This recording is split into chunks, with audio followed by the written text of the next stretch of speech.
The Wodaabe are part of the Fulani nation. They live as nomads along the southern edge of the Sahara. Despised by all neighboring peoples, they are called bororos, something like herdsmen in tatters. They call themselves Wodaabe, those under the taboo of purity. They consider themselves the most beautiful people on this earth. The earth does not belong to anybody, they say.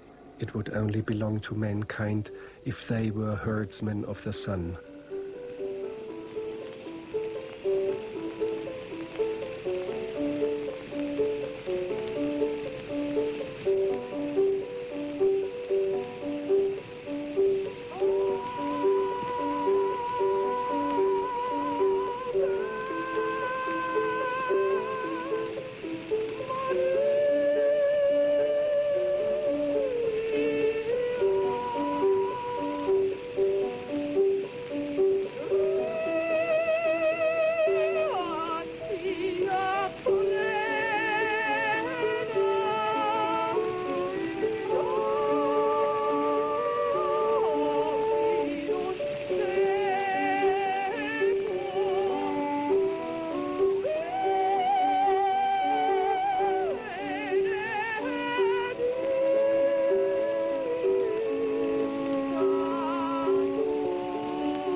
Forma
Wodaabe fu kajawre e wowi ngari kasina nde ngaroy ɗo leydi ndi tawa ñande ummi e ɗo leydi tawa sottira ko ina jehi faa ɗo wala to nduumo e jehi asbin nduumo e garti ɗo e jooɗi ɗo o sottira ko ina fa nasara tawi ɓe ɗo ko nasara tawi eɓe ɗo eɓe jooɗi ɗo ɓe sotta kada nden eɓe ɗo fa hande eɓe muñi komi nden jawdi ɓe ngoodi eɓe mari koye maɓɓe fa kitale ɗe ngari bonani ɓe rowtani nde hitande waɗi ɓe waɗini hawsa ko ɓe so'oytoɗo o ɓe fuu ɓe jiɗi motugo ɓe maaya ɓe so'oyɗo ɓe garti kowa warti toon to jooɗino maaye ɓe maayi toon wartu ɓe garti kowa ko heɓata warta ɗon to jooɗino anda ko wata kowa warti ɗon to anduno to jooɗino ɓe jooɗi ɗon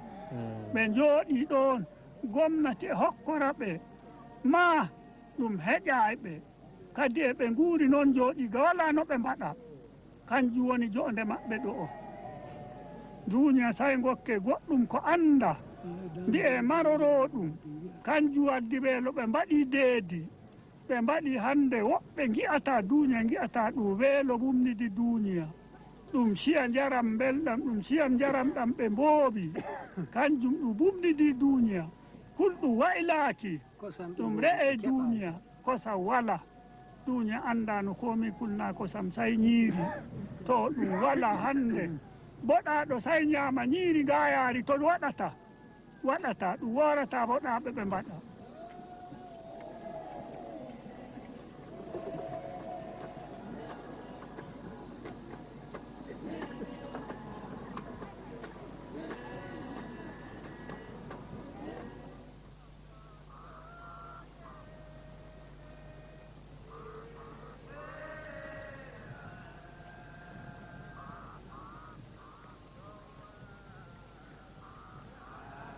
Here in the Republic of Niger, the Wodaabe have gathered for their annual celebration of Geerewol.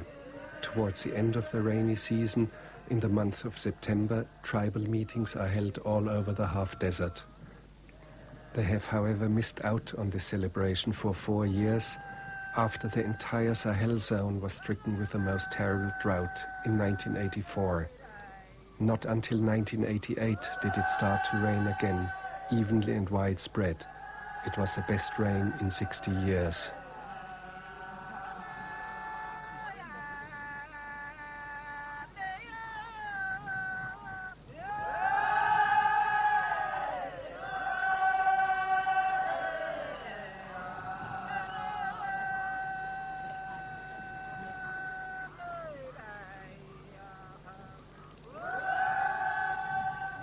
Jakiji nden emi woodi jakiji jobi a wala pussu mi wala pussu min ni geeloɗi gonmi ɗiɗi e ngeeloba ndewa geeloɗi gori ɗiɗi amaleji e ngeeloba ndewa kanji gonmi nden ngeeloba no ɓirete to kadi say na'i batu na'i e nden kolse ɗo soruɗa nden kolse 12 sorumi ɗum seɗɗen ɗo ɗum nde soɗɗa gawri e marɗa ƴiyama kadi sonmi gawri sonmi sodanmi wuro gawri siyama sodanmi ɗum nayi a yii nden sinkafa e sa'año ɗuma sa'año sodete e ɗuma anguriyaje sodanmi nayi e nayi noon ummodiɗa dillidɗa? Ko dillumi ɗo ko jawdi ummi ko ummoriɗen leydi Dooso. Nden ko ummodimi nayi ayi nden fuu dow nayi bonni kolse nayi 17 dillimi. Jahduɗa fa Dooso? Jahdumi fa Dooso fa Gaya. Fa Gaya. Toon ɗi mbahdi fuu Gaya. E ko wari ɗi? Ñande ɗi dilli ɗo ɗi jeyi toon ayi kadi ɗi yiiwi gande toon nden ɗi mbowande ɗi andande ñande ɗi jari ndiyam ɗam ayi kada wahde ɗi fof. Kadi kada min aaw. Kada mi aaw nde aawmi. Kada mi aaw nde aawmira ayi kada nde ɗe mburti kada mi waɗga demal rana demal waɗa. Kada ila rowani? Kada ila rowani mi rema mi heɓa hikka kada nden kada hikka mi remda kadi nde a heɓa rowani nden mbaɗɗa noon? Kada mi waɗde mi dillu mbaɗmi fombina min eyrijo o min dilli fa min jahni leydi Maali emin jiilo kadi min keɓoy seedon kon min keɓoy kankon min garti kankon min sorreno emin eta ɗum fuu. Raro abbe ɗo mi waɗa dabare mi rara ko nangi o tummugel ta hawri ko battoddi on bireɗi na tagali maji min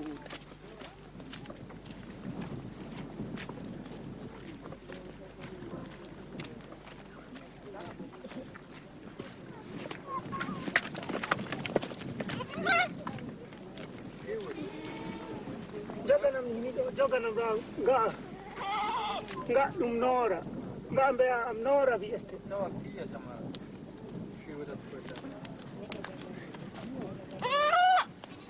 kalalɗi be ene wiye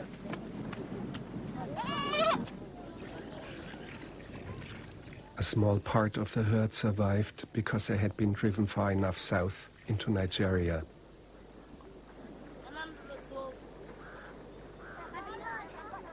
The Wodaabe women have the job of milking the cows. This is the simple way they churn their butter. Each married woman receives part of the herd as her dowry. If she leaves her husband, which often happens, she retains the basis for an independent economic existence. She can sell the remaining butter at the market. The unassailable possessions of every married woman consist of particularly richly decorated bowls, gourds, and other household implements.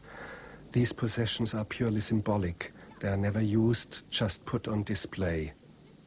Otherwise, the Wodaabe's strictly material possessions, apart from the cattle, goats, and pack animals, are very few. Some blankets, beds, which can be quickly taken apart, mats and some kitchen utensils, that's it. Their camp is cleared in less than an hour and rebuilt in an equally short time. Some of the herds have grown back to their old numbers. They are the kind of zebu cattle that were painted on rock in the Central Sahara back in the Stone Age. Even their special brand has remained unchanged.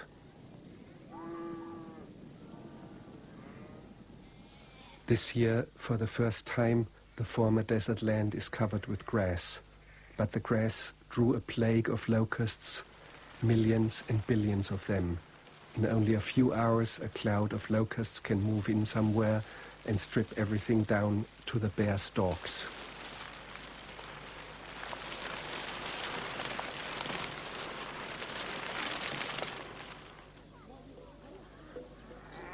Wherever the terrain slopes down, waterholes have formed. They disappear after a few weeks. At one of these waterholes, some young men have gathered to prepare themselves for the Geerewol festivities. This festival is a kind of marriage market, or a celebration of love and beauty.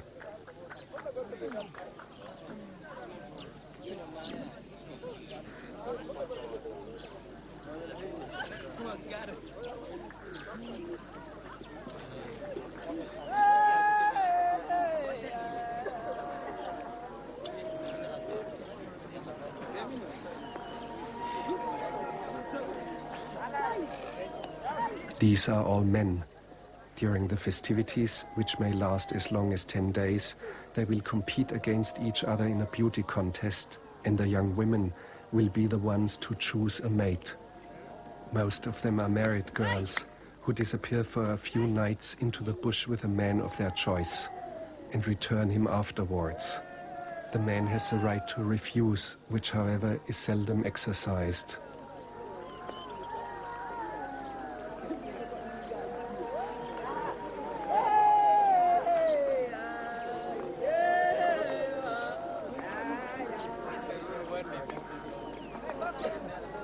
The preparations take hours. Some men need a whole day to make up. They use natural colors. For exclusive use as a lip and eyeliner, however, they now use the insides of burnt-out flashlight batteries, which can be highly toxic.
Outside the circle of dancers, the young women have taken up their positions. Each of them will choose her bow for the night.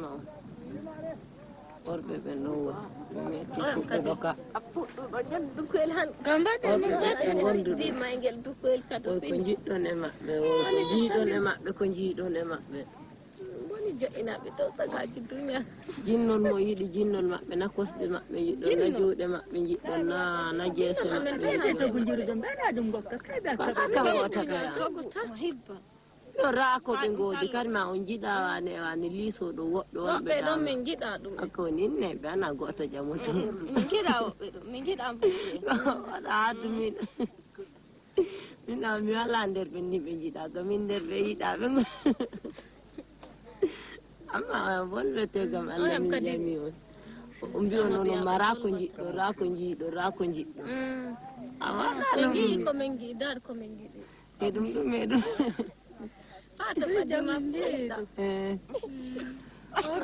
onon ma on gaddata ɗon bolwata komi ina mbi on onon ma ra ko jiiɗon e o ra ko jiiɗon e o manne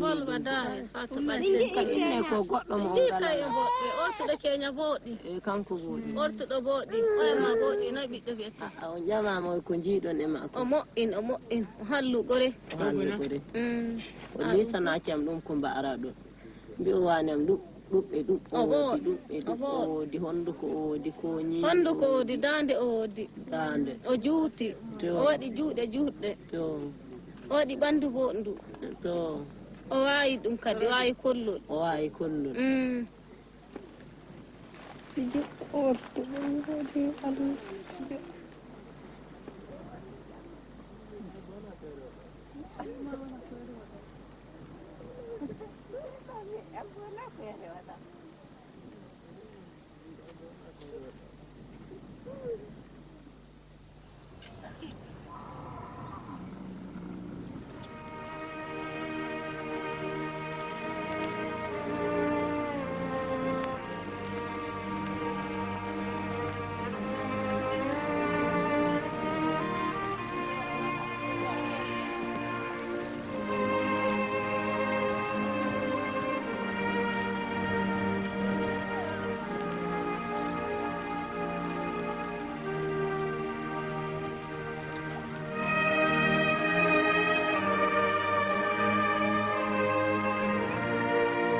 Weekly market in Chintabaraden.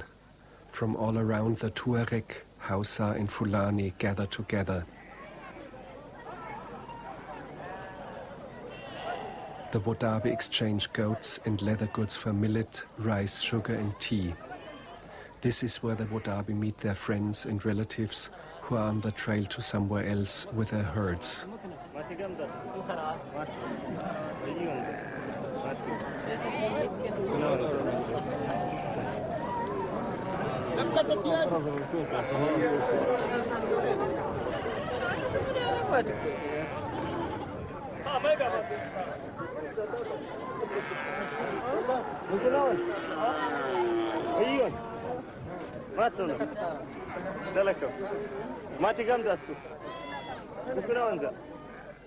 Salt. It is part of the elementary basis of nomadic life. Here in Tegidin Tesum, near the Algerian border, the soil contains a lot of salt. Once a year, at the end of the rainy season, the Wodaabe men drive their dromedaries here. The animals lick the salty ground and get salt water to drink.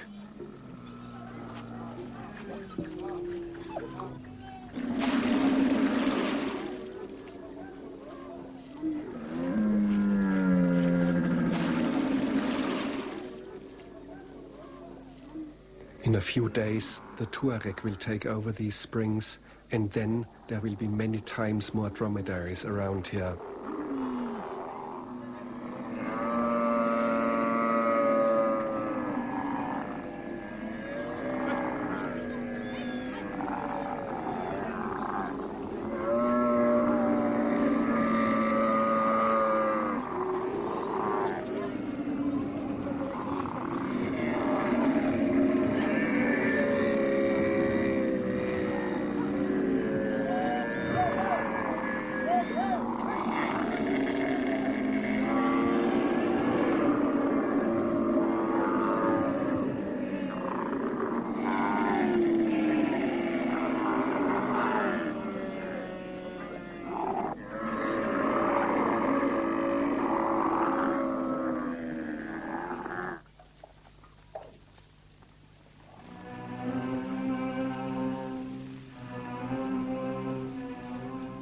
At the western edge of the Aïr Mountains, near the Algerian border, lies the town of Arlit, the biggest uranium mine in the Republic of Niger. We went there because many Wodaabe had taken refuge there during the drought, hoping to find a survival job.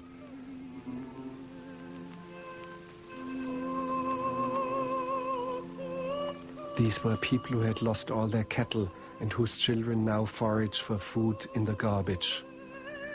In Arlit, about 600 people have a job, but 10,000 are vegetating in makeshift quarters without a chance of ever getting away again.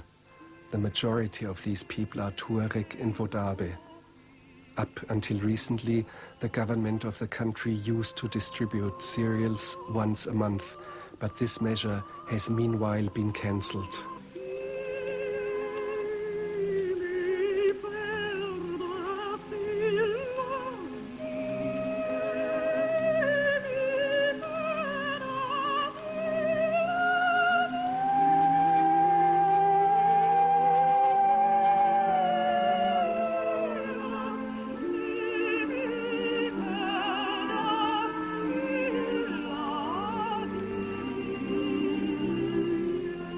dole tan joɗɗini min ɗo ɗum zama wahala min joɗodi wala andan ɗumi zama wannan kaman kaso kama zama kaso ɗo min joɗori e ɗum tilas joɗɗini min ngala to min oñoro kaydena ko hadda mutane to waɗaɓe fuu ni kañumen kam ɗum noon kulay boɗaɗo nder siire to wana ɗum dow belɗum o jooɗi ɗum dow wahla tan sabanda wahla tan joɗɗinimo ngam wala to o yahto han o daafo nder ladde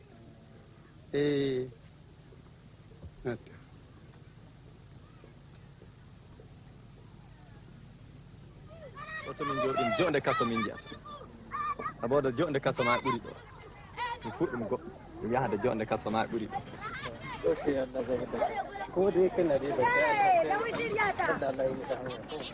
zaman ɗum nder ladde zaman nder ladde ɗum ɓurani dole min jooɗo ɗum zama kaso min mbaɗa shawara maji saboda lawol maji woni min ceɓa shawara maji min jooɗo jiɗa min jiɗi shawara maji min ceɓa min ñuma ɗum e ɓerɗe amin min mburto ladde min jiɗa jonde ɗo dole tan dartani min zama kaso min jooɗi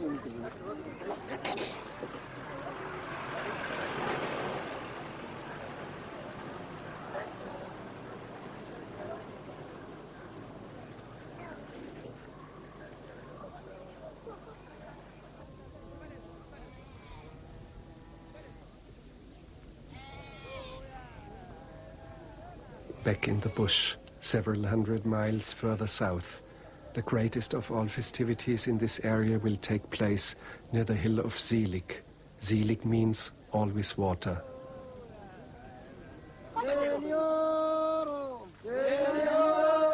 Weddings that had been postponed for a long time because of the drought years are now taking place.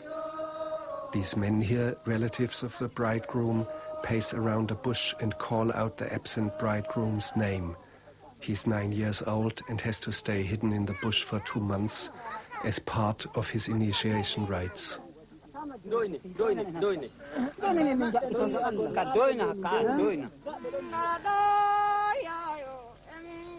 In the meantime, the bride's mother and female relatives walk around a herd of cattle from which they choose several animals for the dowry.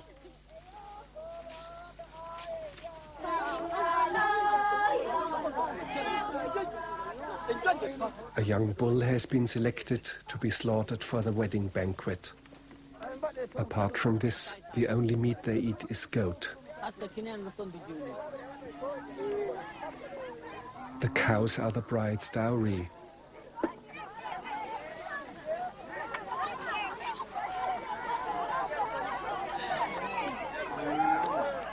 And here is the bride in person, the girl to the left.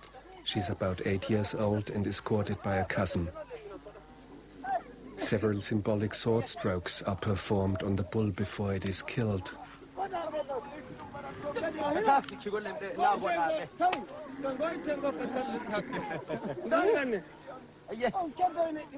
The marriage has been arranged by the parents, but it is not consummated until after puberty.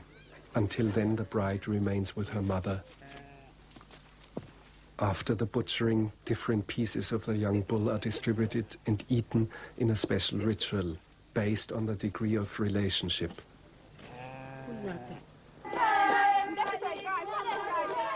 The women sing and dance. They praise the dowry the bride has received.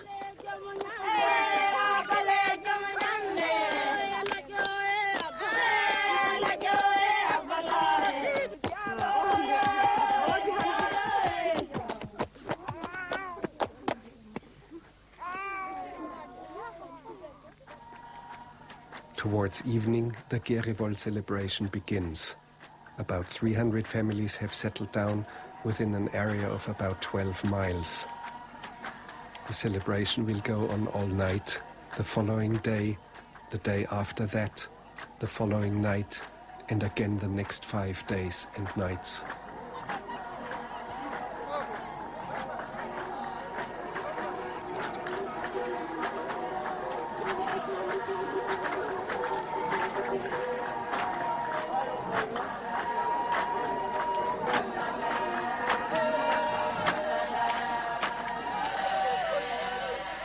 The next morning, the young men have taken their places for the Yaki dance. The most important objective for all of them is to radiate all their charms and attract the attention of a young woman.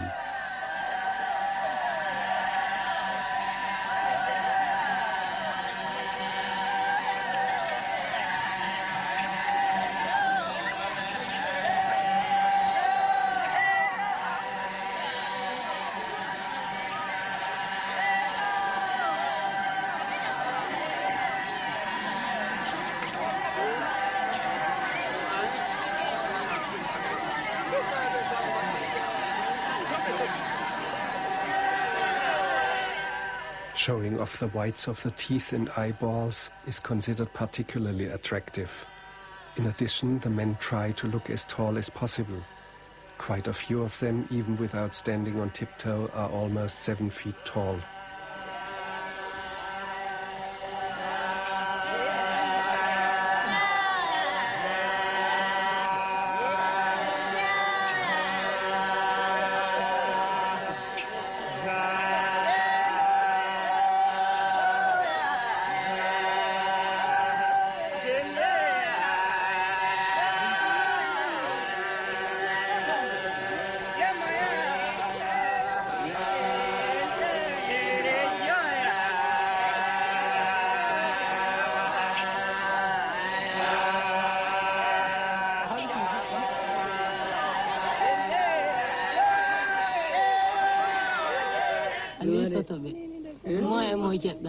Kambe ni bimbelu anani dokuda mo to sippo mami luji aluji ay ba ay ni bima Ora e min mo kemira amu gomman ono ndiyamji anani kamɓe woni ɗo nde hon kon togo nder gure amin an tokkuɗo mo e mo Bimba. Gala togu manuma berebe do fuke togu gelgel. Awla ta jawmi ko. Iroy. Mam hebi. Ma be habe be ka be wodino no de bolle. To. Anani ngala rebe togu. Kambe mam hebi be. Ma hebi. Mi hebi. Ma ngala be togu. Am ngala rebe togu ma habbe be togu. Baddum do du bodina. Ay dum halla. Dum halla da. E mo buri. Kambe.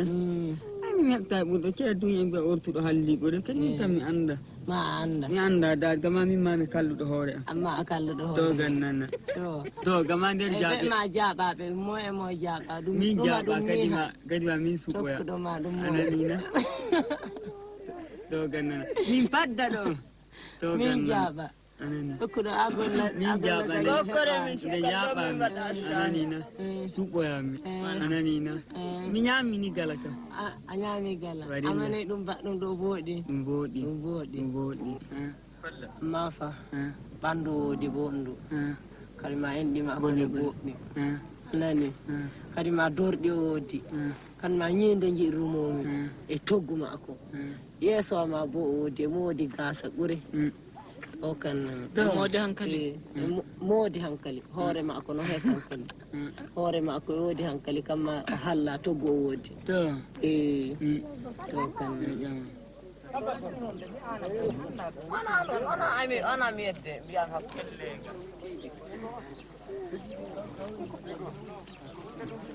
ya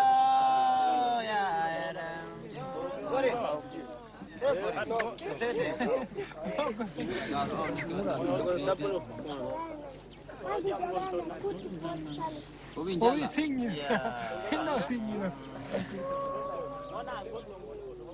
Preparations for the highlight of the celebration, the Geerewol itself. The most beautiful man is selected by the girls, an extraordinary honor. The same makeup and dress is prescribed for all the contestants, to prevent any of them from using some particularly handsome form of adornment to gain an advantage over the others.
On top of the hill, men on dromedaries first ride around the assembly. They show off their possessions and do some stunts.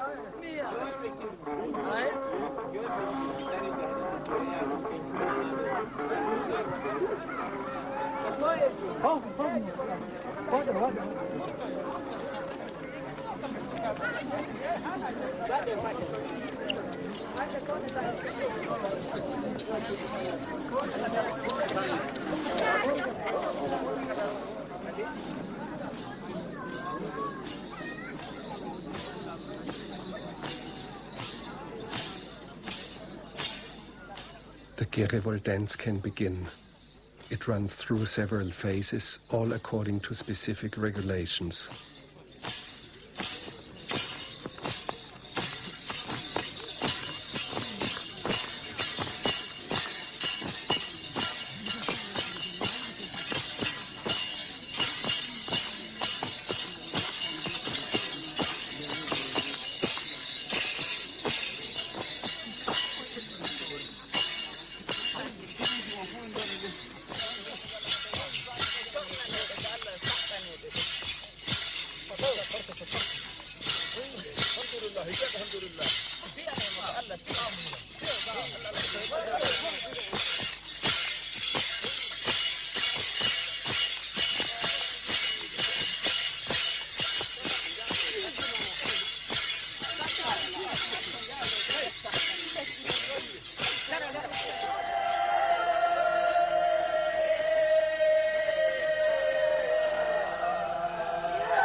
This girl has been chosen to select the most beautiful man. He will then belong to her. She walks along the row of dancers. The one she points to last is the winner. It was hard for us to make him out at first.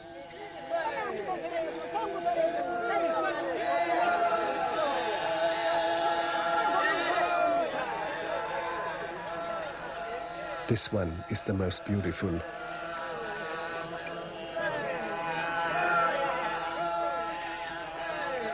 A second girl is waiting to confirm the choice.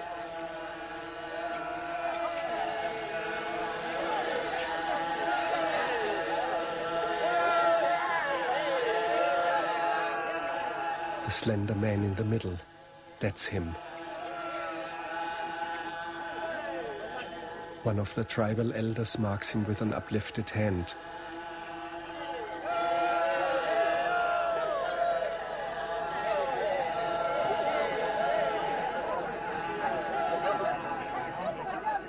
And once again, now there is no more doubt in anyone's mind.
Kadi jomum ka ala kam wi ajoni kadi mi bolwi dede kadi dede ko tago ata non be non no be jidi tan to kan non ay kadi min bolbani be dede de lati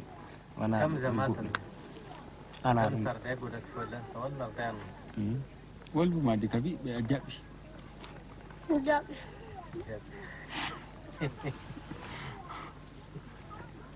wala te dona ɗum goɗɗum ko janeɓe tan an ɗum goɗɗum ko jiiɗa e am min jiiɗa e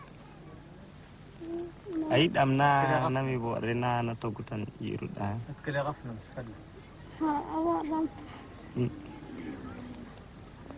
se wona fof ɗum ko duña wima ɗum ko ñumanɗa hoore ma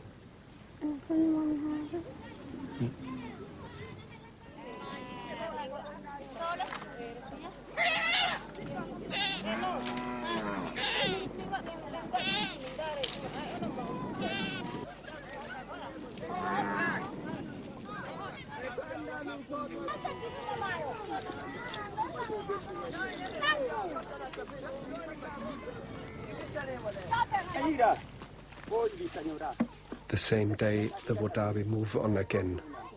We wanted to know where they were going, but nobody was able to tell us. We follow the cattle, they said. We simply follow the cattle.